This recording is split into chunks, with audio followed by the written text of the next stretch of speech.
nikmat itu. Hakikatnya ada, itu ada. Nah, itu tugas kita. Nah, apa sih nikmat? Nikmat itu macam-macam. Ada nikmat besar, ada nikmat kecil. Nikmat besar apa? Kita bertuhan Allah. Masya Allah. Banyak orang yang bertuhan lain pada Allah. Kita bertuhan Allah, pencipta kita, pencipta langit, pencipta bumi, pencipta dunia, pencipta akhirat. Dia orang yang maha kuasa, dia orang yang maha pengasih, dia orang yang maha penyayang. Dia yang mengatur segalanya, dia yang hidup dan kekal selamanya. Itulah Tuhan kita. Kalau Tuhan yang lain, patung atau berhala, jagung, kalawasan diolah kayu. Ada nama Tuhan anak sapi, Tuhan sapi ada di zaman Nabi Musa, Tuhan sapi. Sapi diolah Tuhan.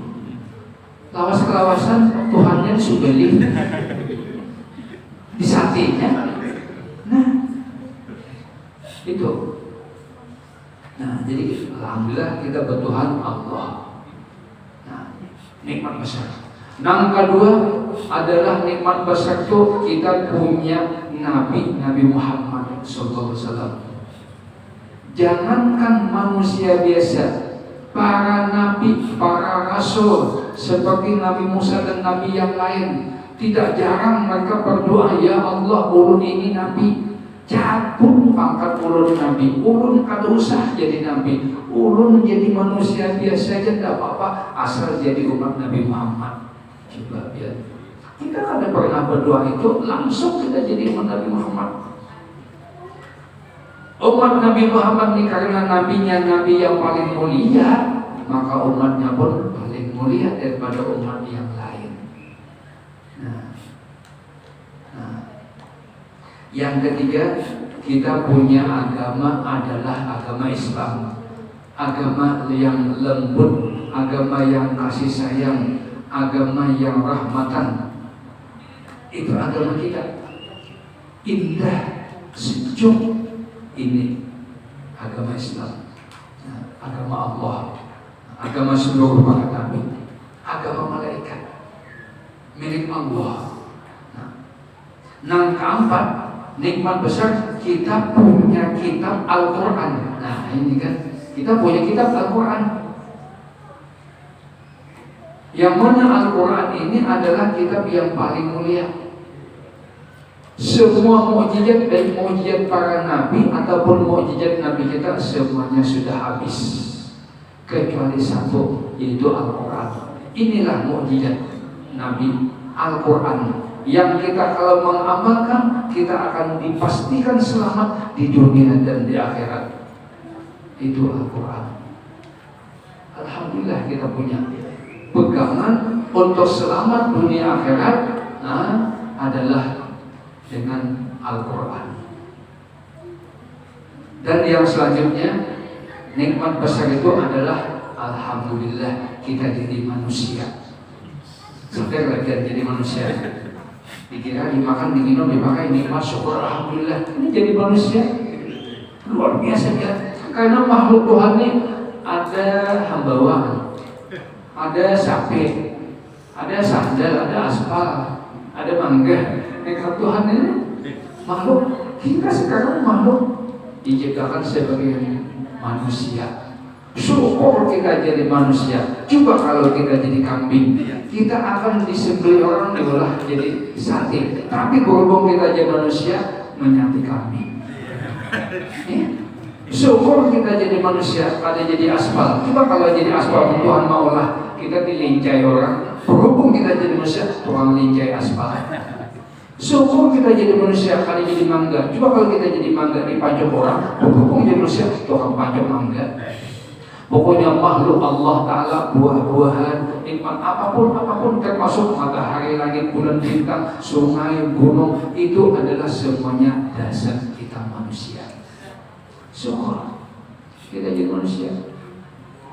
Nah, itu nikmat besar. Nah, jadi pertama tadi adalah yang berlaku pada kita ini nikmat. Kalau kita dapat nikmat, tugas kita adalah bersyukur kepada Allah. Yang kedua adalah bala. Pasti itu kan, bala itu pasti ada. Siapapun pasti ada bala itu. Nah, kalau kita dapat bala, maka tugas kita adalah sabar. Bala tidak akan jadi bala kalau kita kawal bersabar. Bala itu akan benaran menjadi bala kalau kita kada kawal bersabar.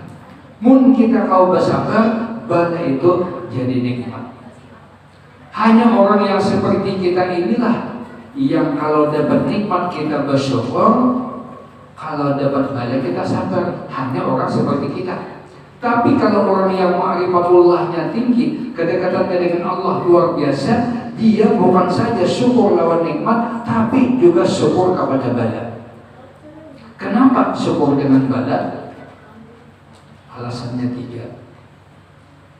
Paling sedikit di 3. Sebenarnya banyak, tapi belum pada awalnya bayangkan 3. Apa? Mungkin orang ini punya dosa, disuruh taubat kada mau, disuruh istighfar kada mau. Allah hendak mengampuni dosanya secara bakar-karasan, disuruh taubat kada mau, suruh istighfar kada mau. Allah hendak mengampuni dosanya, lalu Allah kenakan bala. Allah beri bala. Jadi kedatangan bala adalah mengangkat dosa. Yang kedua, Allah hendak memberi pahala. Hendak beri pahala. Kenapa? Orang ini mungkin hanya punya amal ibadah sedikit, cuma yang wajib-wajib dikerjakan, yang sunatnya kada tapi mau menggawi. Jadi pahala kada banyak bolehan. Ibadah isanya boleh kada 4 tarawih. Kada mau tadarusan Al-Quran, kada mau qabliyah ba'diyah, kada mau puasa 6. Jadi pahala kada banyak. Allah hendak menambahkan pahala, maka Allah datangkan bala kepadanya. Sehingga kedatangan bala itu, ujar Tuhan dalam Al-Quran, innama yuwaffas sabiruna bighairi hisab. Diberi pahala orang yang sabar atas bala itu dengan tidak ada hitungan. Amal ibadah kita ini ada standar, 1 dibalas 10. Apapun amal ibadah kita 1 dibalas 10. Tapi kalau bala bukan 1 dibalas 10, tapi 1 dibalas 6. Ada hitungan banyak. Istilah kami kalau di hulu sungai itu kan orang menangguk, makanya pokok derau, orang menangguk. Biasanya kalau nangguk sekali tanggukan mana dapat siapa tatalekom. Nah, adi ini kada.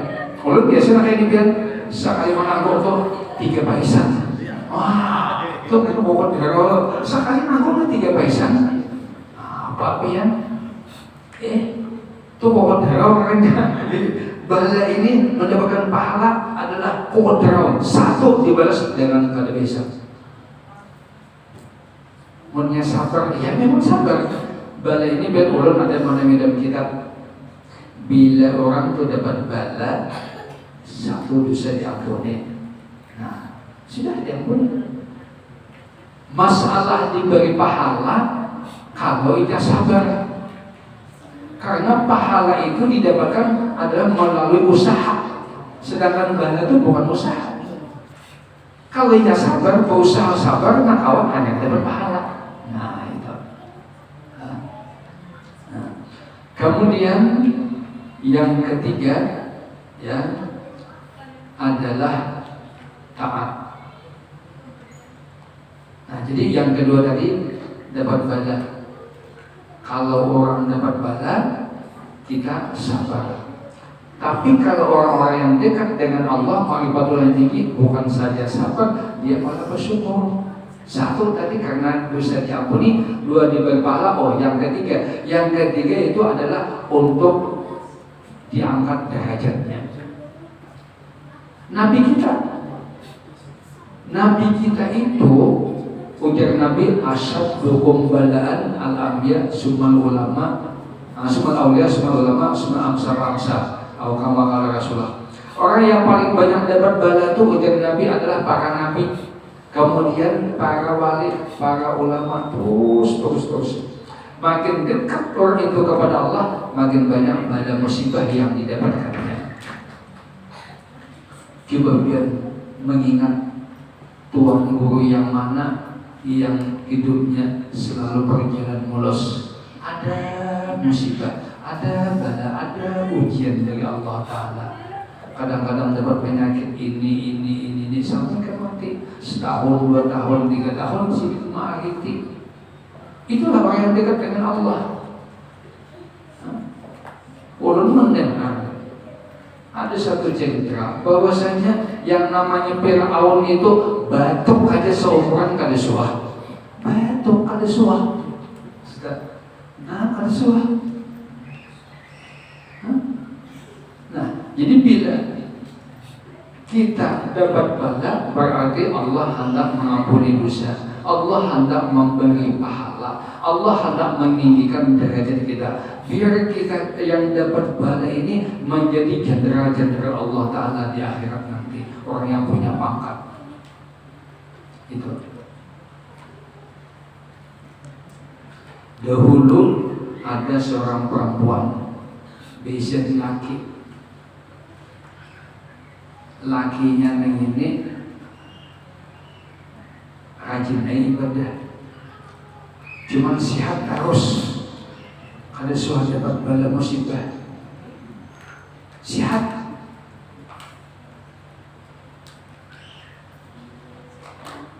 Pada suatu ketika nang laki ini minta lawan bininya banyu.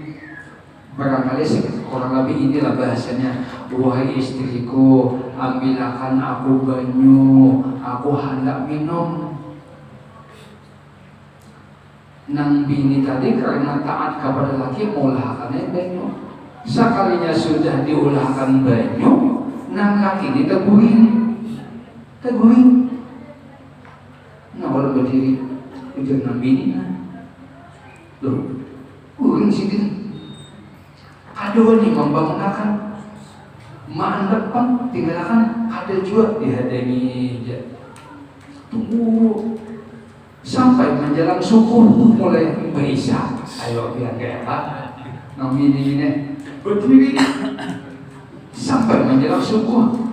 Pas subuh tak bangun enam laki tadi. Terkejut enam laki melihat bininya berdiri.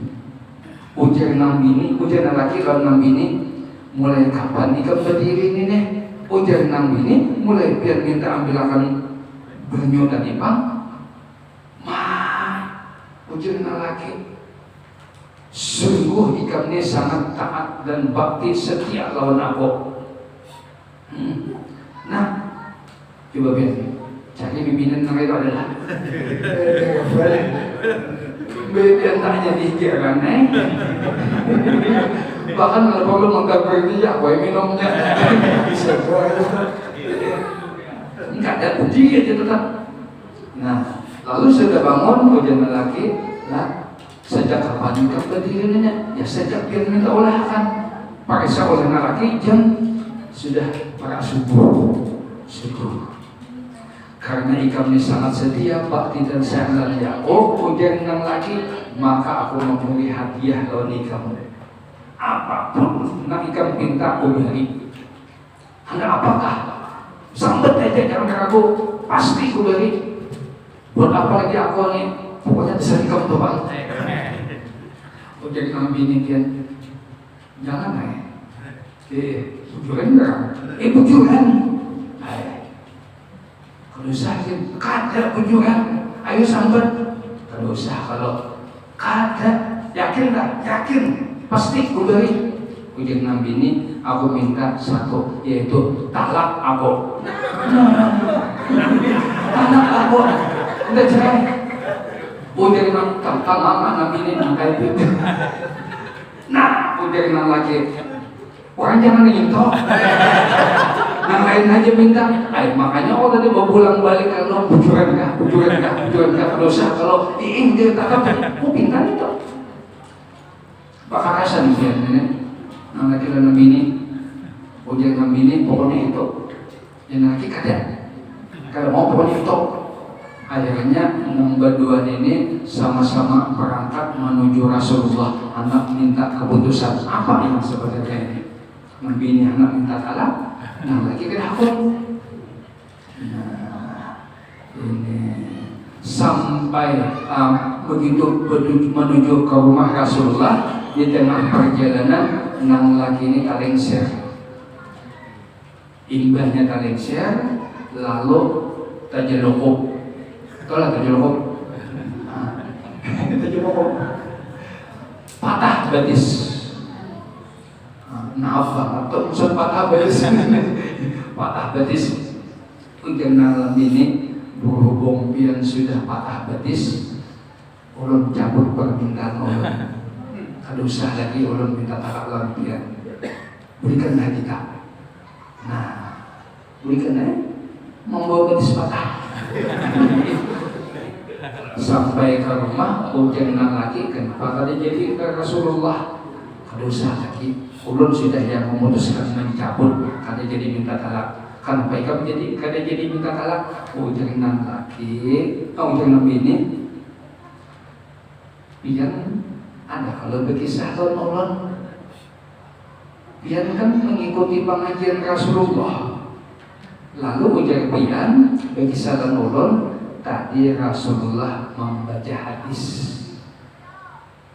Innallaha ija ahabba qauman ibtala'ahum. Allah tuh bila menyayangi hambanya sidin bagi musibah. Ulun selama balik lantiane kada pernah pian dapat musibah. Berarti pian kada disayang Tuhan. Makanya ulun pernah minta talak lawan pian. Bapak juga lagi nang kaya pian niya. Kalau dapat Tuhan kada sayang dia apa? Nah, itu ujar-ujar diwan, ujar-ujar Rasulullah bersabda kayak itu. Nah, sekarang tadi patah betis pian, berarti Tuhan sudah sayang dia. Makanya ulun kada jadi minta talak. Nah, itu.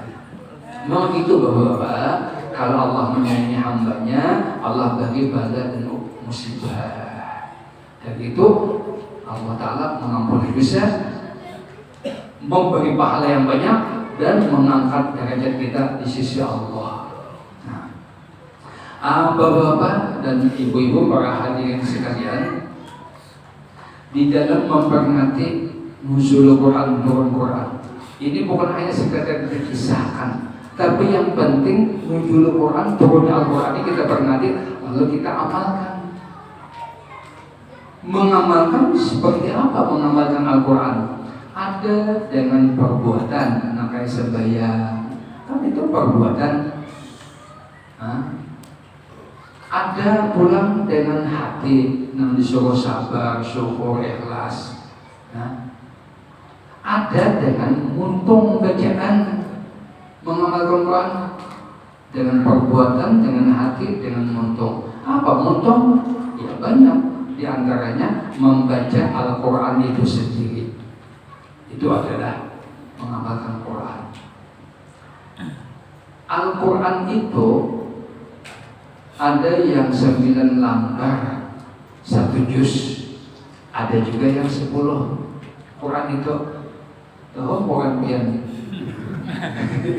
Nah, untuk memudahkan menghitung aja nalah. Misalnya Quran itu 8 lembar sejuz. 8 lembar sejuz. Ini untuk memudahkan hitung aja. 8 lembar sejuz. Sampian membaca sehari 2 lembar. Sehari 2 lembar. Nampak nih. Besok baca lagi. Kalau sehari 2 lembar, 4 hari berarti berapa? 8 lembar kan? Sehari 2 lembar. 2 hari 4 lembar, 3 hari 6 lembar, 4 hari 8 lembar. Berapa 8 lembar itu? 1 juz. Jadi 4 hari sejuz. Kalau 40 hari berarti 10 juz. 10 juz per hari. 80 hari 20 juz. 120 hari 30 juz. 120 hari itu berapa bulan? 4 bulan. 4 bulan. Nah, 4 bulan. Jadi 4 bulan kan 1 kali khatam. 8 bulan 2 kali khatam. 12 bulan 3 kali khatam. Setahun 3 kali khatam. Cuman seharinya membaca 2 lembar. Nah, 2 lembar. Setahun 3 kali khatam jadinya. Nah, itu. Lalu membaca Al-Quran, terutama anak-anak kita, perlu kita perhatikan supaya ada penuh dengan adab. Kadang-kadang orang membaca Al-Quran, dia mengambil Al-Quran dan membacanya, duduknya, caranya penuh dengan adab. Pada saat dia perlombaan atau musabaqah tilawah Al-Quran, mengambil Quran, penuh dengan kekhusyuan, ta'zim dan khusyuk. Tapi manakala dia membaca yang bukan dinilai oleh manusia, mengambil Quran, mengambil wadai, nggak mandap. Ulun lihatlah dulu setiap malam Jumat itu ada bubuhan purnawirawan yasinan tiap malam Jumat. Ulun perhatikan, ya Allah, membagi yasin nah halus kayak bagi dum-duman. Ya Allah, ada takjil itu pas pulang biar nggak mana ini nah. Iya kan orang bayasinan tuh rumah-rumah bergantian. Sambil mengumpulkan kakawanan, nah berbagi baju teh dulu. Nah, Pak nerima yasin, mana di atas baju teh, diulang tuh toko baju teh, maka tehnya dipanas, biar membuka tapaluh yasin. Ya Allah, itu kada takzim aja. Ada juga nampak menerima buat dalam kantong. Ada lagi orang yang hebat lagi, wah ini hebat ini nih. Pak menerima ajarakan sini gue pengen. Ini mau ini nah, yasin nih Allah, nah itu mantap banget. Iya. Jadi kalau kita membaca Al-Quran itu mengambilnya harus penuh dengan adab. Ada kegampangan pilihan itu Al-Quran pegangan hidup untuk selamat di dunia agar selamat di akhirat, di dunia juga selamat. Jadi kalau misalnya mengambil tangan dalam keadaan berwudu, dalam keadaan menghadap kiblat, dalam keadaan berpakaian untuk aurat. Nah, jangan Quran dianak. Ulun semalam ada pertemuan di Madinah, orang baca Quran biar Qurannya nggak sih nih? Ini Quran. Kalau ini tinggi, gue jadi lagi mana? Gue jadi lagi ada Qurannya. Nah, baca. Ini bang, membalik udah. Ya Allah, sebagai umat Islam ya. Sebelum kawan-kawan terlihat kayak apa itu becokan takut iya kadang menagurnya ulun jualan menagurnya kata kawannya mesti ditagor masih pokoknya tagur dulu ulun tagur bahasa Arab tahu iya kah ada kah cuma sih paham aja amsik diadik pegang dalam tangan lata benar jangan diangkat di lantai. Buah azim, Pak Azim, ini Quran agung kan? Mulai belakang agung kayak itu, lemah ambil nah berhasil dulu. Oh, itu 2 jari lagi tanya Quran. Jadi membaca Quran tuh kita dalam keadaan mengambilnya berwudu, berpakaian, ibu-ibu jangan pakai. Kalau kamu misalnya asal panasan ya, kejeret di dulu. Sampai atau pakai biaya aja di depan. Amun ada beradab membaca Al-Quran, kadosa membaca. Kadosa. Jangan banyak orang yang membaca Al-Quran, justru Quran itu melaknat dirinya sendiri karena ada beradab. Nah, jadi ambil Quran dalam keadaan duduk, dicium, kalau perlu diangkat di kepala, nanti dia mengambil jalan. Jangan Quran dibawa kayak ini, mau mengambil, mau jalan. Ada jam di kepala. Oh, ya Allah.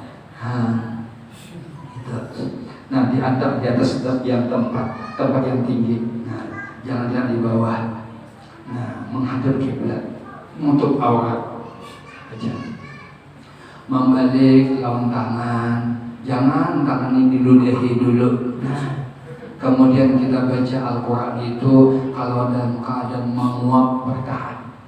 Menguap, untung kan satu aja, sambil menguap sambil membaca, bacanya luput, mereka kada paham. Tahu itu.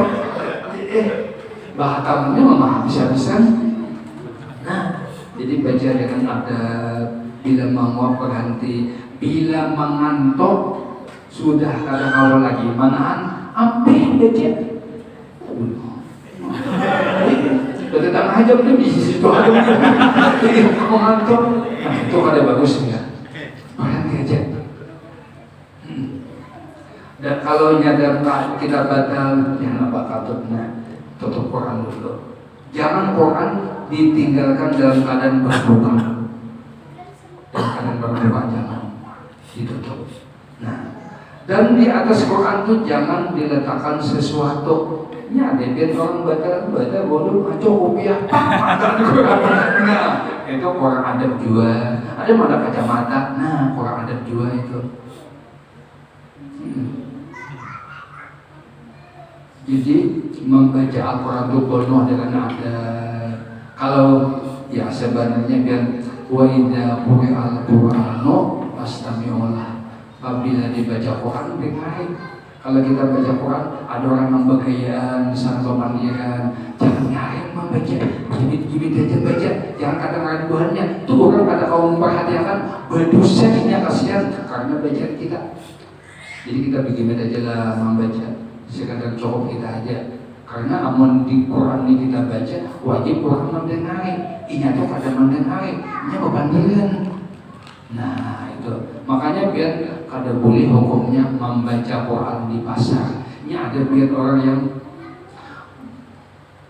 Masya Allah. Sekali.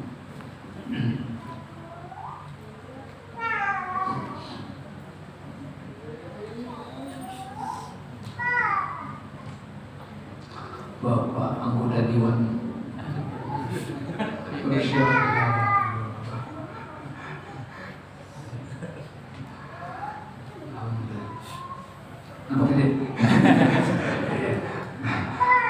Jadi membaca Al-Quran itu penuh dengan ada supaya ada membawa keberkahan.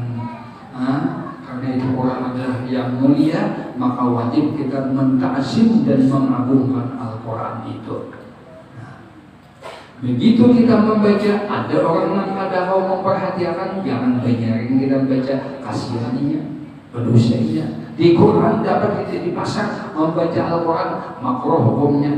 Karena orang pasar kadang perhatian tuh orang asik berjujuran.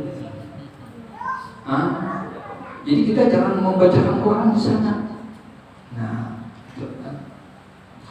Selain daripada itu, bapak-bapak dan ibu-ibu sekalian, di dalam mengamalkan Al-Quran, di samping membacanya dengan penuh keadaban, maka kita pun membaca Al-Quran itu harus mencari waktu yang sangat bagus. Bukan berarti ini kada bagus. Yang penting apa itu misalnya. Nah seperti malam ini, Bukan berarti malam-malam yang lain atau waktu yang tidak dibaca, enggak, dibaca aja Quran untuk dibaca. Lakira walladzi nafsi walladzi ba'asani bil haqqi nabiyyan lakira atu ayatin minal qur'ani lailatan qadri ahabbu ilallah min ayyuhama bi ghairiha minal layali. Sungguh ujar Nabi, aku memang Allah yang telah menciptakan aku sebagai seorang nabi yang benar, maka aku baca satu ayat Al-Quran tapi di malam qadar atau qadar itu lebih disukai kepada Allah daripada membaca satu khatam di malam-malam yang lain.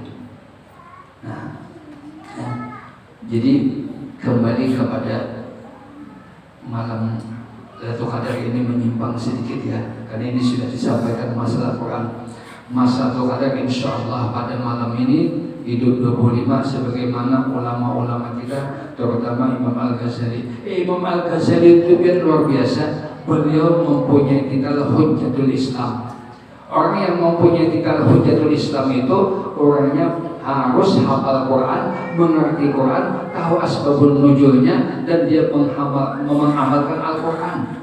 Dan harus hafal hadis paling tidak 300.000 hadis.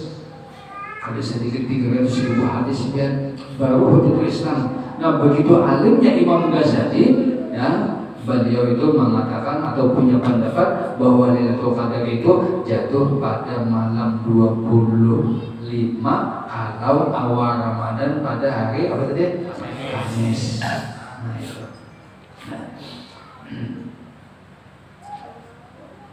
Nabi Musa meminta kepada Allah bermacam-macam permintaan. Di antaranya ujar Nabi Musa, "Ya Allah, ulun hendak dekat dengan pian." Ujar Allah, orang yang dekat dengan aku itu adalah orang yang bangun malam qadar. Ini malam ini. Hendak ya Allah, ulun hendak duduk di bawah naungan pohon surga sambil memakan buahnya. Ujar Allah Ta'ala, wahai Musa, menikah hendak kayak itu adalah bagi orang yang malam qadar, Lailatul Qadar, ia membaca tasbih. Nah, kalau perlu kita sembahyang tasbih. Kalaupun kada dilanggar, kada di masjid, ya di rumah kita masing-masing baca. Melakukan sembahyang apa? Sembahyang tasbih. Karena kalau kita semua tasbih, nyata 300 tasbih kita baca pada itu, maka 300 uhud yang kita dapatkan. Nah, itu. Jadi orang kalau hidupnya selalu suka dengan Al-Quran, ya, tentu saja suka mengamalkan Al-Quran, termasuk mengamalkan sesuatu yang disuruh untuk mengamalkan seperti pada malam hari ini, malam Lailatul Qadar, insyaallah ya, malam ini. Maka di sini kita disuruh memperbanyak amalan kepada Allah Subhanahu wa Ta'ala. Dengan demikian kita akan mendapatkan keberkahan di bulan Ramadan ini. Barangkali bapak-bapak, ibu-ibu sekalian, untuk sekedar memperingati atau nuzul Al-Quran, baik itu fadilatnya, membacanya, ya ini membaca Al-Quran itu biar jutaan rahasia. Al-Quran itu sanggup membuka hati yang tertutup, membersihkan hati yang kotor, menerangkan hati yang gelap, membuka pikiran yang buntu. Jutaan fadilat daripada membaca Al-Quran itu. Sebagai orang muslim, paling kada ujar ulun tadi apa? 2 lembar barang sehari membaca, setahun akan terdapat kita apa? Berapa kali tadi? 3 kali hatam. 2 lembar ya sehari. Nah itu.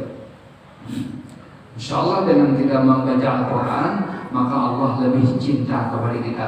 Karena hakikatnya ya, biar pada dan kitab Imam Al-Ghazali Ihya Ulumuddin, kalau kita membaca Al-Quran itu sebenarnya Allah ngomong sama kita. Kalau kita berdoa, kita yang ngomong dengan Allah, minta gini. Kalau kita sembahyang, Allah ngomong sama kita ngomong sama Allah. Tapi kalau kita baca Quran, Allah yang ngomong sama kita. Allah itu yang berpandir dalam kita, bukan kita. Allah pandir. Karena yang kita baca ini adalah perkataan Allah. Sama biar baca surat dari anak pian, dikirimin anak pian mengirim surat ini, biar baca. Nah, ini sebenarnya omongan anak pian. Anak pian sebenarnya ngomong anak pian. Nah, sama begitu juga kalau kita baca Quran, Allah yang ngomong sama kita. Oleh karena itu, maka pada saat kita membaca Al-Quran, Allah ngomong lawan di kita hanya penuh khusyuk. Kalau Jokowi ngomong sama kita, masa kita ada Habib bunyi, tunggu Pak Jokowi ya, ini ada Habib. Allah, kan layak ini. Ada raja ngomong sama kita, Habib. Sekarang kita baca Quran, Allah ngomong sama kita, ada Habib kita berbunyi, halo. Soalnya mana penting, nggak ada. Kita ini Allah Taala ngomong terus ini. Jaga adab. Kalau perlu kita bicara itu, kita matikan hati kita selama kita ngaji. Kita berhadapan dengan Allah, Allah yang ngomong sama kita. Begitu HP berbunyi, kita tinggalkan Allah, kita angkat HP kita. Sama tidak layak ini sebagai orang yang beriman. Sekali lagi mudah-mudahan apa yang ulun sampaikan ada manfaatnya. Akhirul kalam. Assalamualaikum warahmatullahi wabarakatuh.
اللهم سلمنا وسلم ديننا وسلم ديننا وسلم ديننا وسلم ديارنا وسلم جميع أقربنا وسلم آبائنا وسلم أسبابنا وسلم ذريتنا وسلم جميع المسلمين من جميع البلايا والأمراض من جميع الآفات والآمال.